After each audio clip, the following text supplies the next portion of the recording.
सुनबाई, मला खूप खोकला येत आहे म्हणून मी भात खाऊ शकत नाही. तू भात खा आणि मला ही भाकरी दे. शारदा आपल्या सून सुनीताला सांगत होती.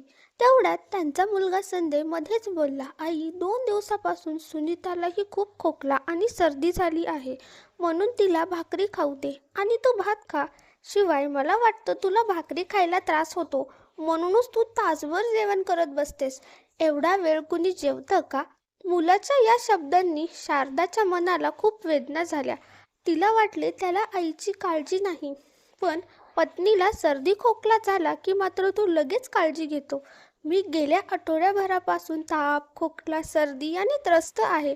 पण एकदाही त्याने विचारलं नाही की आई कशी आहे. लग्न झाल्यानंतर मुलाला आईची किंमतच उरत नाही का? त्या क्षणी शारदांना आपल्या नवऱ्याची, मोहनजींची खूप आठवण आली. कारण त्यांनी कधीही आपल्या आईचा अपमान केला नव्हता. ते जसे पत्नीला सन्मान द्यायचे त्याहून अधिक आपल्या आईला मान देत. त्यामुळे शारदाच्या सासूबाईंना आपल्या मुलाला खूप अभिमान वाटायचा. पण संजयमध्ये असे दोष कुठून आले? ती विचार करत असतानाच संजय पुन्हा म्हणाला, आई, जास्त नाटक करण्याची गरज नाही. शांतपणे डाळ भात खा आणि इथून निघून जा. उगाच आमचं डोकं खाऊ नकोस. शारदा काही न बोलता डाळ प्यायली आणि तिथून निघून गेल्या. कारण भात खाल्ला असता तो खोकला अजून वाढला असता. त्यामुळे त्यांनी भात न खाता तिथून निघून जाणंच पसंत केले. शारदाजींची एक चांगली मैत्रीण होती, सुमित्रा. त्या दोघी नेहमी उद्यानात भेटत आणि सुमित्रा नेहमीच शारदासाठी काहीतरी खाण्यासाठी आणायची. त्यामुळे शारदांना काही समस्या आली तर त्या आपला मुलगा सुनेऐवजी सुमित्रालाच सांगायच्या आणि सुमित्रा ही नेहमी त्यांच्या मदतीला धावून यायची.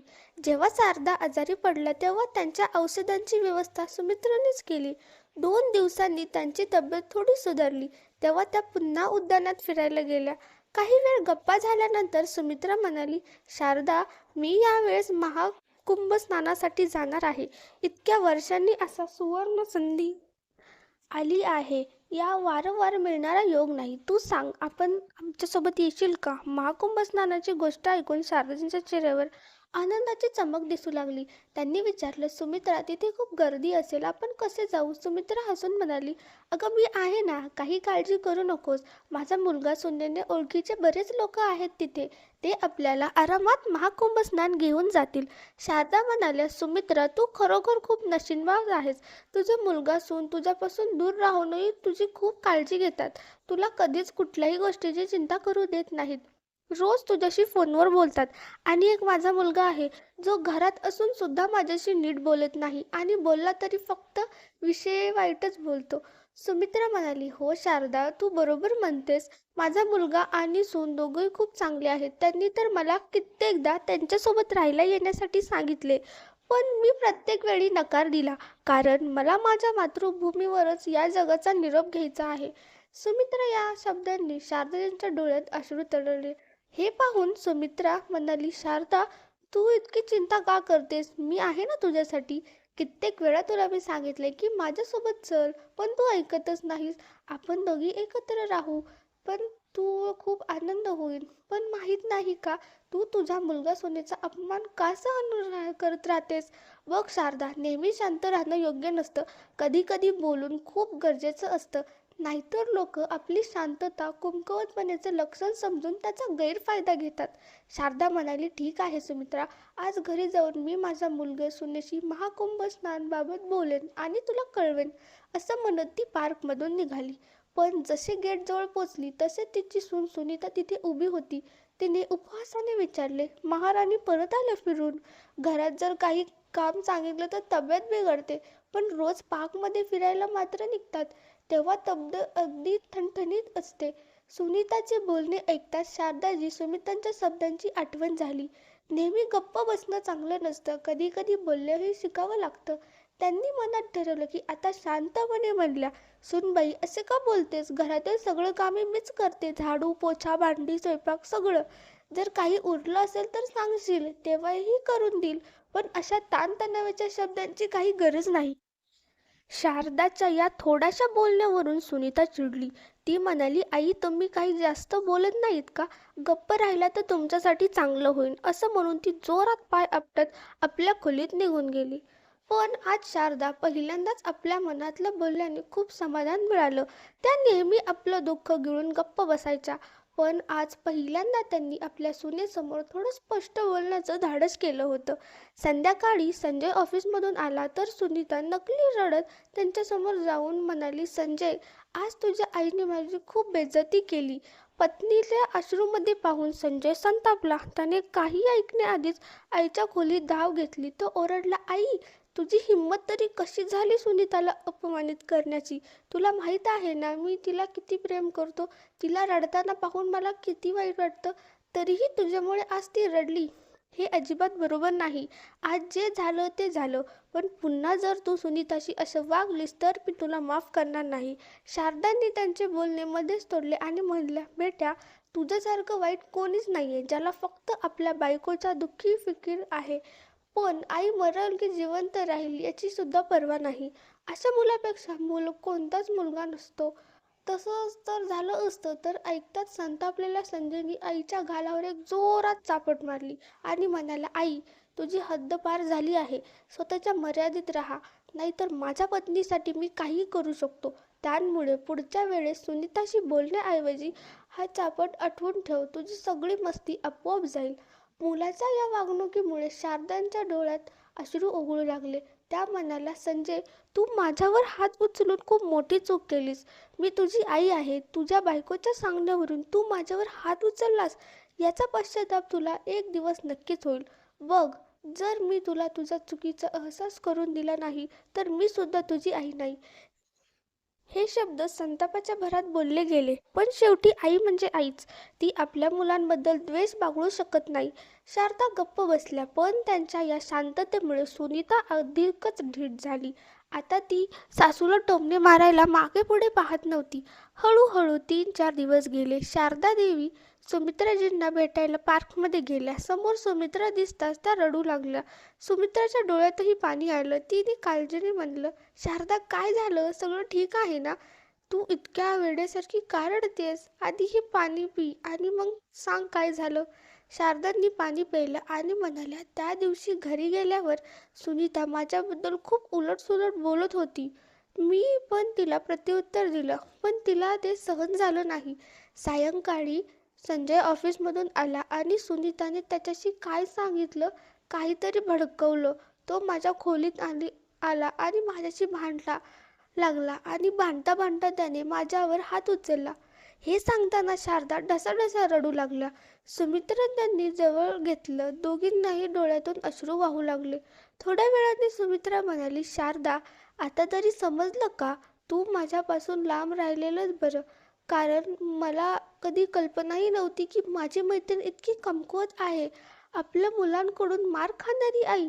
अरे, त्याने तुला एक चापट मारली तर तू त्याला 2 द्यायला हव्या होत्या. याची अक्कल आपोआप ठिकाणावर आली असती. पण नाही. मॅडम शांत बसल्या. वा बहीण, किती शहाणपणाचं काम केलंस. सुमित्राने थोड्या संतापाने तिच्यापासून अंतर घेतलं. शारदा लगेच माफी मागू लागल्या. सुमित्रा, मला माफ कर. असं पुन्हा कधीच होणार नाही. आता तुझी शारदा कमजोर राहणार नाही, तर खंबीर होऊन दाखवेल. सुमित्रा म्हणाली, शारदा, माझ्यासमोर हे नाटक करण्याची गरज नाही. तू इतर स्त्रियांसाठी काय चुकीचं उदाहरण सेट करत आहेस? त्यांना हे शिकवत आहेस का की आपल्या मुलाकडून मार खाल्ल्यावर गप्प बसायला हवं? ज्या घरात मुलगा सून मोठ्यांवर अत्याचार करत असतील तिथे शांत राहणं योग्य आहे का? आजपासून तू मला भेटायला येऊ नकोस. माझ्यासोबत अशा व्यक्तीला राहायचं नाही जिला आपल्या हक्कासाठीही लढता येत नाही. आज तुझ्या मुलाने तुझ्यावर हात उचलला. उद्या आणखी काय काय सहन करशील? उद्या तो तुला मारून कुठेतरी टाकून देईल आणि कोणाला काहीच कळणार नाही. सुमित्राच्या या शब्दांनी शारदाचं मन पूर्णपणे हादरून गेलं आणि तसंच व्हावं असं सुमित्राचं हवं होतं. शारदा आज जितकी तुटेल तितकी तू मजबूत होशील.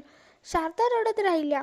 काही वेळाने सुमित्राने त्यांना जवळ घेतलं आणि शांत केलं. शारदा, आजपासून जर तू तुझ्या स्वाभिमानासाठी आवाज उठवला नाहीस तर पुन्हा कधी माझ्यासमोर येऊ नकोस. म्हणून चल, जसं मोहन भाऊ सोबत तुला सोडून गेले तसं मीही तुला सोडून जाईन.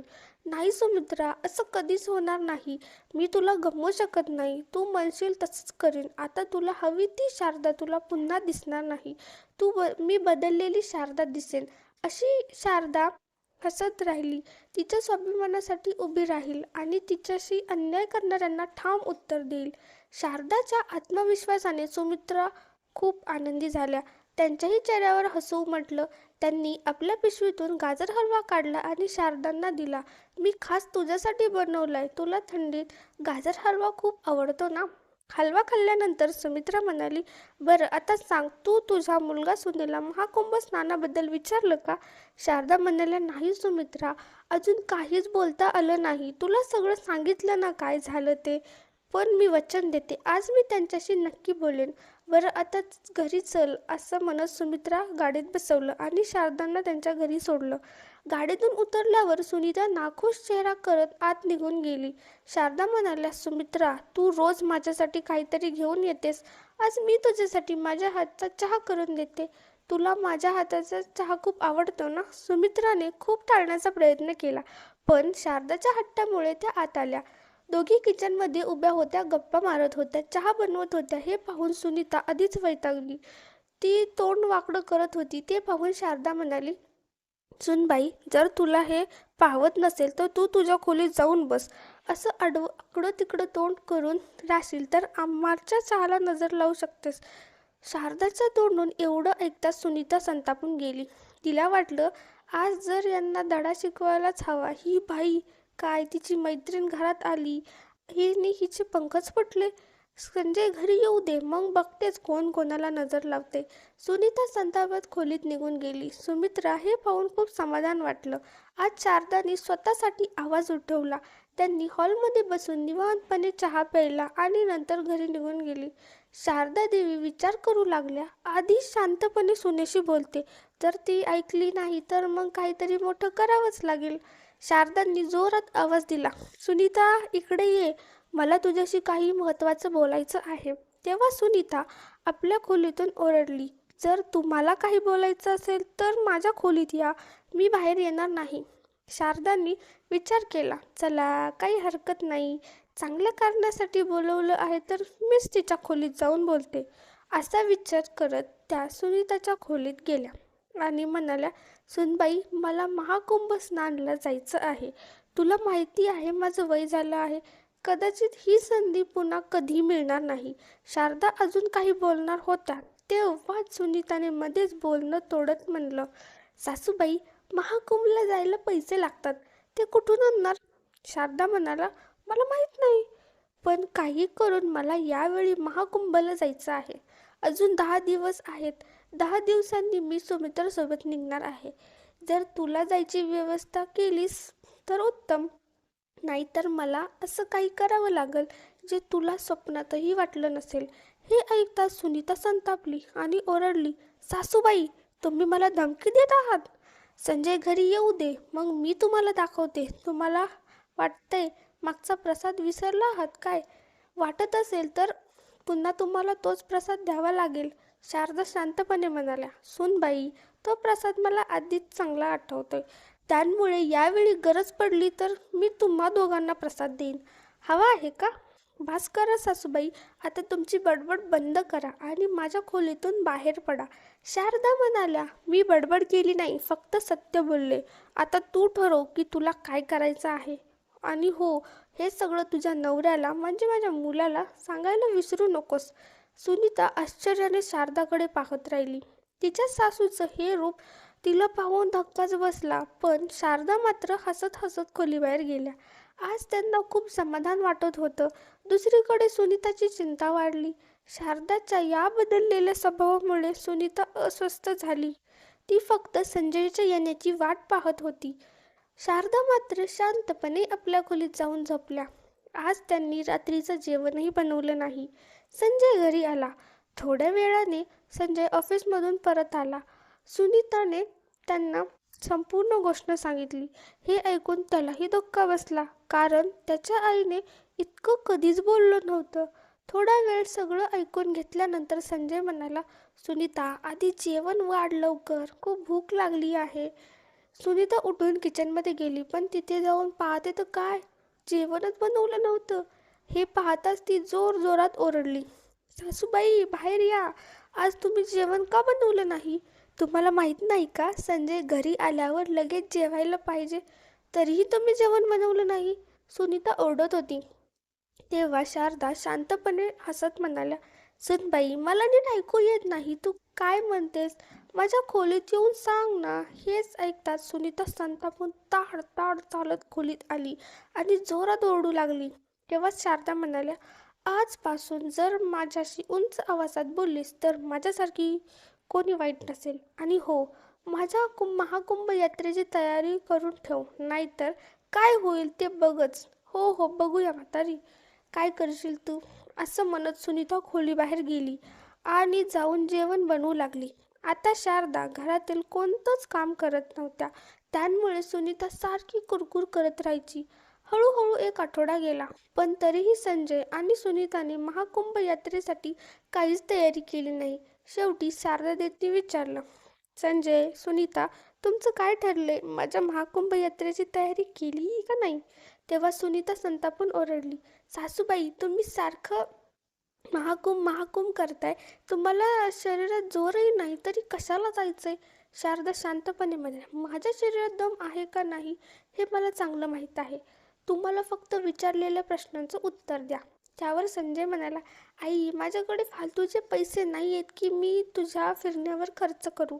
शारदा हसल्या आणि म्हणाल्या, ठीक आहे बेटा, आत्तापर्यंत मी तुमच्या सगळ्या गोष्टी शांतपणे ऐकत होते, आता तुम्ही माझंही ऐका.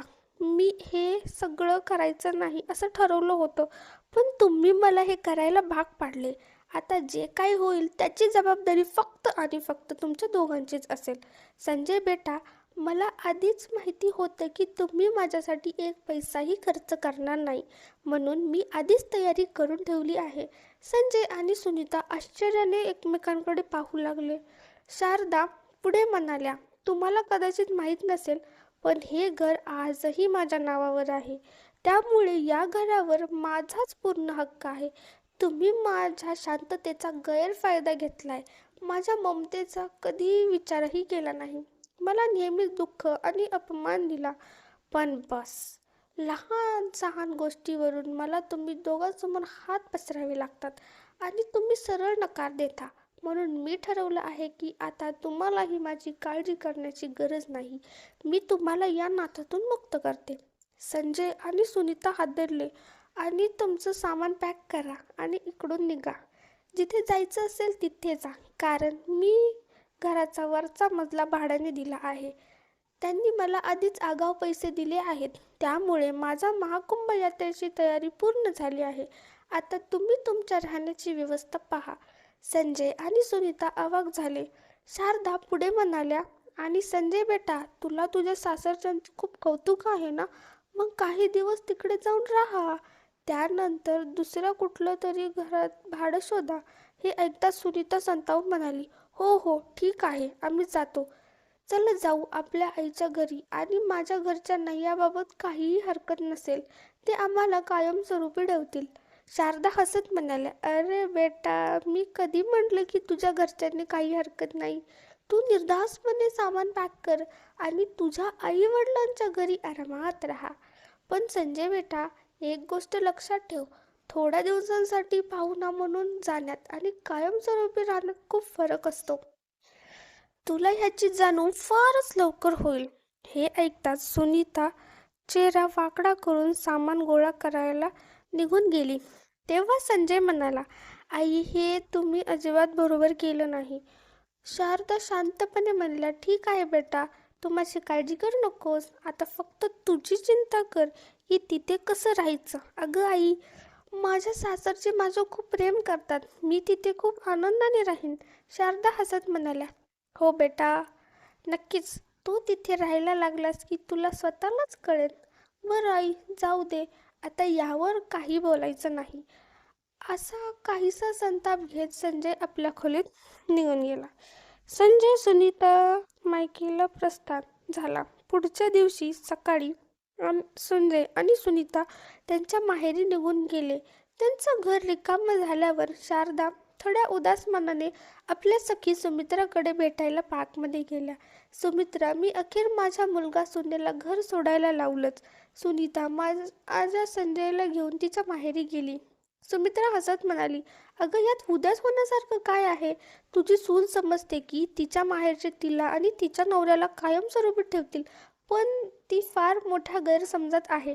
सासरच्या भावजईला बघ, ती तिला आठवडाभरही तिथे राहू देणार नाही. तू बघशीलच, काही दिवसातच ते लोक स्वतःहून परत येतील. सुमित्राने विचारलं, चल आता हे सगळं सोड, सांग महाकुंभ स्नानला निघतंय ना? शारदा हसत म्हणाल, हो हो, मीही निघणार आहे. माझ्या भाडेकरूंनी मला आधीच आगाऊ भाडं दिलं आहे, त्यामुळे माझी सोय झाली आहे. पण आपण जायचं कसं? सुमित्रा म्हणाली, अगं तुला काळजी करायची काही गरज नाही. माझा मुलगा आणि सून उद्या सकाळी येत आहेत आणि आपण त्यांच्या गाडीत जाऊ. अरे वा, मग येण्या जाण्याची आणि राहण्याची काही अडचण नाही. मग निघायचं कधी? परवा निघूया? सुमित्राने सांगितलं, ठीक आहे, आता तयारी करायला हवी. हे बोलून शारदा घरी परत आल्या, जेवल्या आणि शांतपणे झोपी गेल्या. इकडे सुनीता आपल्या माहेरी आरामात सोफ्यावर बसली होती आणि संजय छतावर फेरफटका मारत होता. तेव्हाच तिच्या भाऊजाईने विचारलं, सुनीता, तुम्ही इथे किती दिवस राहणार आहात? कारण आम्ही महाकुंभ स्नानसाठी निघणार आहोत, म्हणूनच विचारत आहे की तू इथे किती दिवस राहणार आहेस? सुनीताने अतिशय उद्धटपणे उत्तर दिलं, वहिनी, तुला महाकुंभ स्नानला जायचंय ना, मग जा ना. त्यासाठी मला विचारायची काय गरज आहे की मी इथे किती दिवस राहणार? अरे हे घर माझंही आहे. मी जितका वेळ हवा असेल तितकं राहू शकते. सुनीताचा तिच्या भावजाईशी असा बोलण्याचा उद्धटपणा तिच्या आईला अजिबात आवडला नाही. सुनीता, हे काय तुझ्या बोलण्याचा काय प्रकार आहे? ती तुझ्यापेक्षा मोठी आहे, जरा तिला नीट बोलायला शिक. तिने फक्त इतकंच विचारलं की तू इथे किती दिवस राहणार, तर तू त्याचं सरळसोट उत्तर देऊ शकली असतीस. आईचं बोलणं ऐकून सुनीता गोंधळून गेली. तिला समजत नव्हतं की आईला काय उत्तर द्यावं. ती हे सांगू शकत नव्हती की सासूबाईंनी तिला आणि संजयला घराबाहेर काढलं आहे. त्यावर सुनीताची भाऊजाई म्हणाली, असे असू दे आई, ती जितके दिवस राहायचे तितके दिवस राहू दे. नाही ग सुने, मुद्दा राहण्याचा किंवा न राहण्याचा नाही. कावेरीबाई म्हणाल्या, जर ही आमच्याशी अशी वागत असेल तर मग सासूबाईची कसं वागत असेल? त्यांना किती त्रास देत असेल? बिचाऱ्या फारच साध्या सरळ आहेत. हे ऐकून सुनीता संतापली आणि म्हणाली, आई, तुझी मुलगी इथे आहे, पण तुला तिची काळजी नाही. मात्र ती बुडिया आरामात आपल्या घरी झोपली असेल, तिची मात्र काळजी आहे तुला. माहिती आहे का तिने आमच्यासोबत काय केले? तिने आम्हाला घराबाहेर काढले आणि तू तिचे गुणगान गात बसली आहेस. बेटीचे तोंडून हे ऐकून कावेरीबाई आणि तिची सून चकित झाल्या. त्यावर कावेरीबाई म्हणाल्या, नक्की तूच काहीतरी केलं असणार, नाहीतर शारदा वहिनी इतकं टोकाचं पाऊल उचलणं असं मला वाटत नाही. त्या कधीच आपल्या मुलाला घराबाहेर काढणार नाहीत. आता खरं खरं सांग, नक्की काय घडले? सुनीता म्हणाली, अगं काही नाही. त्या महाकुंभ स्नानाला जायचं म्हणत होत्या, पण मी त्यांना पैसे दिले नाहीत, म्हणून त्यांनी आम्हाला घराबाहेर काढलं. सुनीताने आईला फक्त तेवढंच सांगितलं जे तिच्या बाजूने योग्य होतं. तिने हे सांगितले नाही की संजयने आईवर हात उचलला आणि तिने सासूला खूप अपशब्द सुनावले होते. सुनीता, एवढंच कारण असणार नाही हे मला चांगलंच माहिती आहे, कावेरीबाई म्हणाल्या. पण मला हे समजलं नाही की संजयने आपलं घर सोडलं आणि इथे का आला? त्याला सासरच्या घरी राहण्यात लाज वाटत नाही का? काही आत्मसन्मान आहे की नाही त्याला? मम्मी, तुम्ही संजयबद्दल असं कसं बोलू शकता? तो माझा नवरा आहे. मी जिथे राहीन तो तिथेच राहणार. बेटीचं बोलणं ऐकून कावेरीबाईंना आश्चर्य वाटलं. त्यावर विचार करू लागल्या, हा कसला नवरा आहे जो सासरच्या घरी बसून फुकटची रोटी खात आहे आणि त्याला याचं काही वाटत नाही? हळूहळू 4 दिवस निघून गेले. संजय तिथूनच आपल्या कामावर जाऊ लागला. एके दिवशी दुपारी सुनीताची भाऊजाई म्हणाली, सुनीता, जरा स्वयंपाकघरात येऊन मला थोडीशी मदत करशील का? मला आईकडे जाऊन भेटायचंय, तिची तब्येत खूप खराब आहे. सुनीता रागाने ओरडली, वहिनी, मी तुमची कुठली नोकरानी नाही की तुम्हाला मदत करायला येईल. स्वयंपाक करून गेलात की तरी बिघडत नाही. एवढ्या वेळात तुमची आई काही मरत नाही. हे ऐकताच कावेरीबाईंनी सुनीताच्या गालावर जोरात एक थप्पड लागवली. तुला कळतंय का तू काय बोलत आहेस? तुझ्या भाऊजाईची आई हॉस्पिटलमध्ये भरती आहे. तिची तब्येत खूप खराब आहे म्हणून तिने तुझी मदत मागितली होती. सुनीताच्या डोळ्यात पाणी आणून म्हणाली, आई, तू वहिनीमुळे माझ्यावर हात उचललास. हे तू फार चुकीचं केलंस. थप्पडचा आवाज ऐकून तिची भाऊजाई स्वयंपाकघरातून बाहेर आली आणि म्हणाली, आई, हे काय? सुनीता आता लग्न झालेली आहे. तिच्यावर असा हात उचलणं बरोबर नाही. सुने, मुलं मोठी झाली असली तरी चुकीचं वागले तर त्यांना शिस्त लावणं आईचं कर्तव्य असतं. सुनीता चुकीचं बोलली म्हणून मी तिला शिक्षा करण्याचं गरजेचं होतं. कदाचित मी खूप आधी हिला ही शिक्षा दिली असती तर ही आज इथे नसती, सासरी आनंदाने राहत असती. आता सुनीताच्या मनात विचार सुरू झाले. माझ्या आईच्या एक थप्पडने मला इतकं वाईट वाटतंय. मग जेव्हा संजयने माझ्या सांगण्यावरून आपल्या आईवर हात उचलला तेव्हा त्यांना किती वेदना झाल्या असतील.